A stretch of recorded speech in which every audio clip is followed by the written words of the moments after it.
Violaine Arnouts, j'ai 21 ans. Je suis licenciée au club Léo Lagrange d'Armentières depuis plus de 10 ans et je fais de l'aviron. Je suis en équipe de France depuis plus de 5 ans. Je suis qualifiée pour les Jeux Olympiques de Tokyo cet été en 2021. J'ai commencé l'aviron avec le collège Saint-Jude à Armentières quand j'étais en 6e avec une classe sport qu'ils proposaient. L'aviron, j'ai commencé ici au club et ce qui est génial, c'est que tu partages des moments avec des amis, donc sur l'eau, en pleine nature. Ensuite, les déplacements. Moi, je me souviens de mes compétitions en minime, même cadette, etc. Tu pars en week-end avec tes amis, des fois en camping, des fois en bungalow. Enfin, c'est des super souvenirs que j'ai encore, on adore aujourd'hui, même partir en compétition encore avec mes coéquipières.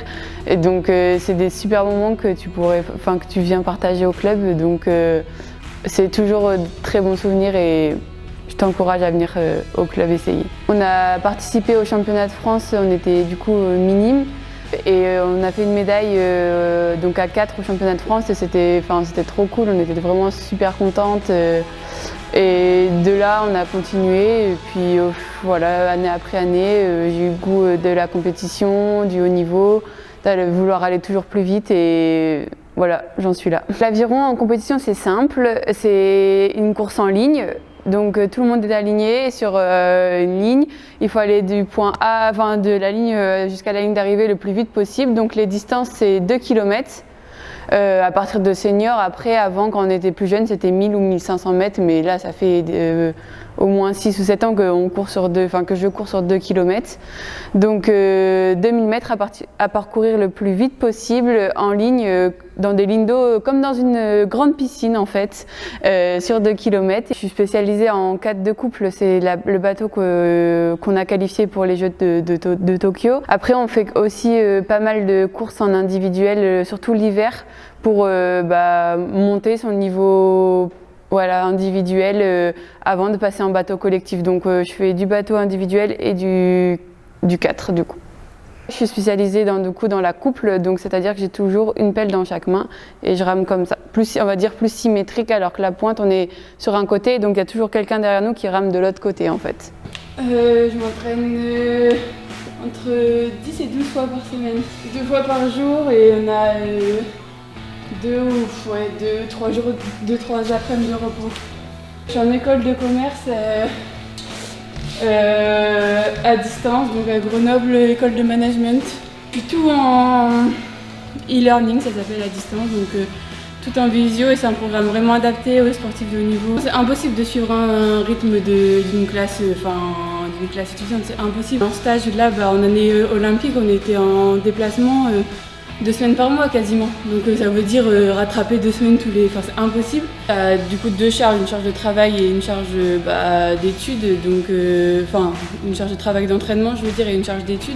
Donc ça c'est compliqué parce que des fois t'es KO après un entraînement mais la cours de 20 à 21h30, t'es obligé quoi et c'est assez dur. Moi j'aime bien, je suis contente de pas faire que de l'aviron et de garder un double projet en lien avec les études et de ne pas être comme ça sur l'aviron et d'être quand même ouverte, sinon je pense que ça serait compliqué, mais j'aime ce que je fais donc ça va. C'est 2 fois 40 minutes environ et sinon sur l'intensité entre 1h et 1h20 dessus. Sur le bateau c'est 20 km tous les matins, si on prend une semaine classique, c'est 20 km tous les matins en skiff, donc en bateau individuel. Et l'après-midi, donc soit la muscu, soit de l'ergo, soit un footing. Je suis blessée juste avant le confinement, donc en février 2020. Donc finalement, c'est arrivé au bon moment pour moi parce que mon corps réclamait du repos. J'étais blessée, j'arrivais vraiment plus trop à m'entraîner, j'avais vraiment mal au dos. Donc je l'ai vraiment pris comme une période où j'ai pu déjà donner le repos que mon corps réclamait et ensuite reprendre vraiment progressivement grâce notamment à l'aide de ma kiné qui m'a suivi tout le confinement au téléphone tous les jours. Donc ça a été plutôt une période bénéfique pour moi. Pour le bateau en général, c'était une année de plus. On savait que la qualif elle serait du coup en 2021 et du coup c'était une année de plus pour nous entraîner, pour être plus forte et je pense que ça a été bénéfique et Donc c'est plutôt du positif pour nous en tout cas, même si ça a été compliqué voilà, de s'entraîner, etc. Mais ça a été une année voilà, de plus et on a su la rentabiliser en tout cas. On était à la régate de rattrapage, on va dire, c'est-à-dire qu'il restait plus que 2 tickets pour Tokyo à ce moment-là. C'était donc en mi-mai et il fallait donc être dans les 2 premières. Le bateau a beaucoup changé en amont, mais au dernier moment, un mois avant, on a trouvé une compo qui allait plutôt vite. Donc on s'est dit, ok, là ça peut le faire. On s'est aligné du coup à la régate de qualif.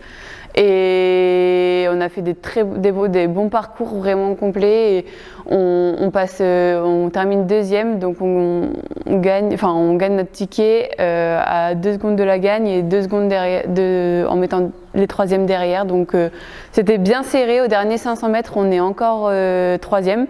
Donc on a fait un très gros dernier 500 mètres et on a réussi à décrocher le ticket à ce moment-là. C'était incroyable.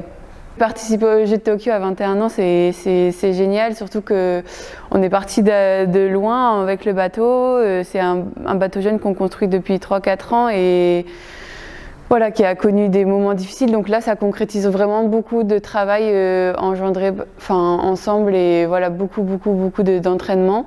Donc on est vraiment contente de ça. Et puis personnellement, je suis contente de pouvoir participer à ces Jeux avant ceux de Paris parce que je pense que c'est une expérience forte et de les avoir vécues avant Paris, je pense que ça peut arriver. Enfin, j'espère être qualifiée à Paris et arriver plus sereine et en ayant déjà vécu tout cet engouement, etc.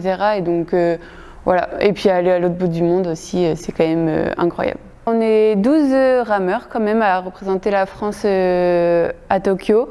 Il y a 4 garçons, 8 filles du coup avec nous, donc il y a voilà, 4 garçons, 8 filles, donc on est quand même une belle petite délégation. On a réussi à faire un beau petit groupe et puis ouais, il y a des petites chances, il y a des bonnes chances de médailles, donc ça va être faut le suivre, ça va être sympa à regarder.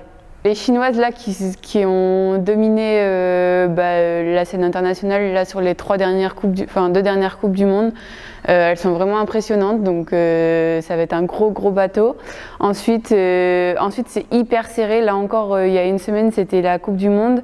Le bateau qui fait 2, 3 et 4 arrive dans la même seconde, donc ça va être hyper dense et donc tant mieux, au final ça va être vraiment serré, il faudra juste savoir faire la diff au bon moment. Il y a toujours 3 dimensions, on appelle, du coup il y a le mental, le physique et la technique.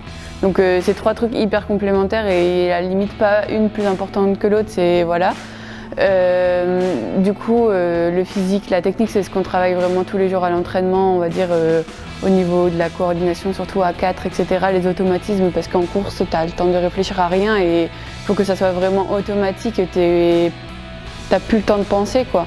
Et au niveau du mental, il y a 2 choses qui sont hyper importantes, je pense. C'est déjà d'être tout le temps un peu en alerte, surtout en compétition, en fait, de pas laisser les choses passer. En fait, c'est toi qui es actrice à chaque coup, on va dire, à chaque 100 mètres, à chaque 500 mètres, il faut que tu sois hyper acteur, hyper présent dans ta perf, en fait, que ça soit voilà, ta perf et qu'elle t'appartienne et c'est toi qui l'engendre. En fait, si toi tu le fais pas, il n'y a pas quelqu'un qui va le faire à ta place et au contraire, c'est les autres qui vont partir, donc c'est hyper important. Et après, c'est une deuxième, je trouve, dimension, c'est d'avoir assez confiance en toi et en ton équipe pour réussir à tout lâcher et à aller au bout de ton effort et d'aller au bout du bout. Et ça, c'est vraiment un sentiment, c'est trop cool quand tu arrives à l'obtenir parce que tu sens que tu as eu une pleine confiance en toi et en ton équipe pour justement réussir à aller au bout de l'effort sans justement avoir toujours des pensées, on va dire, qui vont te freiner en fait. Donc c'est 2 aspects hyper importants et qui se travaillent à l'entraînement et à chaque compète, c'est primordial. Ça commence le 23 juillet, du 23 au 30 juillet aux JO de Tokyo.